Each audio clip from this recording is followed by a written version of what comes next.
नमस्कार भक्तों, स्वागत है आपका दिव्य कथा यात्रा में, जहां हर कथा में छिपा होता है भगवान का गूढ़ रहस्य और हर व्रत में बसता है मोक्ष का द्वार। आज हम आपको सुनाने जा रहे हैं माघ शीर्ष मास की उस दिव्य एकादशी की कथा जिसे उत्पन्ना एकादशी कहा गया है। वही एकादशी जो न केवल पापों का नाश करती है बल्कि जन्म मरण के बंधन से भी मुक्ति दिलाती है। तो आइए भक्ति भाव से बैठिए और सुनिए उत्पन्ना एकादशी की महिमा, विधि और वह अद्भुत रहस्य जो हर भक्त को जानना चाहिए। वैदिक पंचांग के अनुसार इस वर्ष उत्पन्ना एकादशी आ रही है 15 नवंबर 2025 दिन शनिवार को।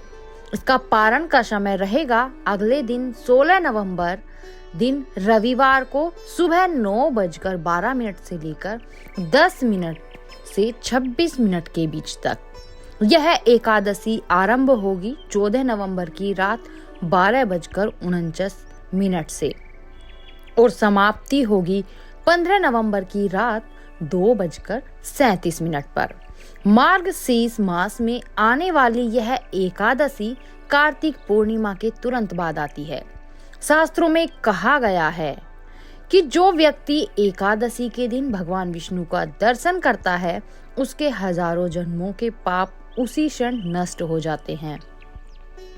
पूजन का शुभ समय और विधि: प्रातः ब्रह्म मुहूर्त रहेगा सुबह 4:58 से 5:51 के बीच। सूर्य उदय का समय सुबह 6:44 और पूजन का सर्वोत्तम समय रहेगा सुबह 5:24 से लेकर 6:44 तक।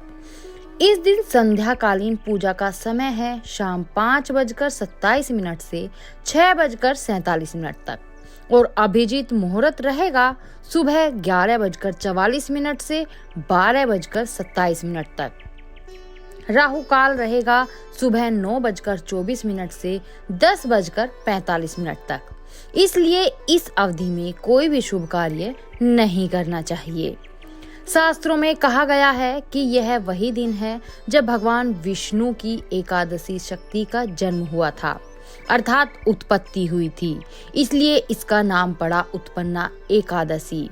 यह एकादशी असुर मुर के वध से जुड़ी हुई है, जिसे भगवान श्री हरि ने अपने सुदर्शन चक्र से समाप्त किया था। मुरासुर के वध के बाद भगवान ने उस देवी को एकादशी का नाम दिया और कहा, हे देवी, तुम मेरे भक्तों को मोक्ष प्रदान करोगी और सभी पापों का नाश करने वाली होगी। इसलिए यह व्रत केवल शरीर की तपस्या नहीं बल्कि आत्मा के जागरण का अवसर है। एकादशी व्रत का उद्यापन नहीं किया जाता, लेकिन पारण अवश्य करना चाहिए, क्योंकि शास्त्रों के अनुसार जो व्यक्ति निर्धारित समय में पारण नहीं करता उसका व्रत अधूरा रहता है। इस वर्ष पारण समय रहेगा 16 नवंबर दिन रविवार सुबह 9:12 से 10:26 के बीच। भक्तजन इस समय भगवान विष्णु को तुलसी पत्र, दूध, शहद और पंचामृत से स्नान कराकर धूप, दीप और नैवेद्य अर्पित करें। भगवान श्री कृष्ण कहते हैं, मासानाम मार्ग शीर्षो अहम, अर्थात मासों में मैं मार्ग शीर्ष हूँ।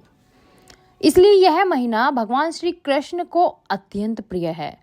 जो भक्त इस माह में एकादशी व्रत करता है उसे अक्षय पुण्य और भगवान की अनंत कृपा प्राप्त होती है। चाहे कोई बालक हो या वृद्ध, स्त्री हो या पुरुष, विवाहित हो या अविवाहित, हर मनुष्य को इस व्रत का पालन करना चाहिए। यह व्रत केवल भोजन का त्याग नहीं बल्कि इंद्रियों पर नियंत्रण और ईश्वर में मन को स्थिर करने की साधना है। भक्तों, उत्पन्ना एकादशी केवल एक व्रत नहीं, यह वह दिव्य अवसर है जहां आत्मा भगवान के चरणों में समर्पित होकर अपने जीवन का उद्देश्य पाती है। अगर आपको यह कथा अच्छी लगी हो तो अवश्य लाइक करें, शेयर करें, ताकि हर घर में भक्ति का दीप प्रज्वलित हो सके।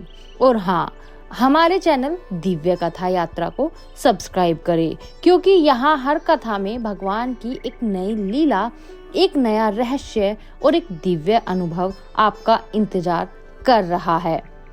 जय श्री हरि।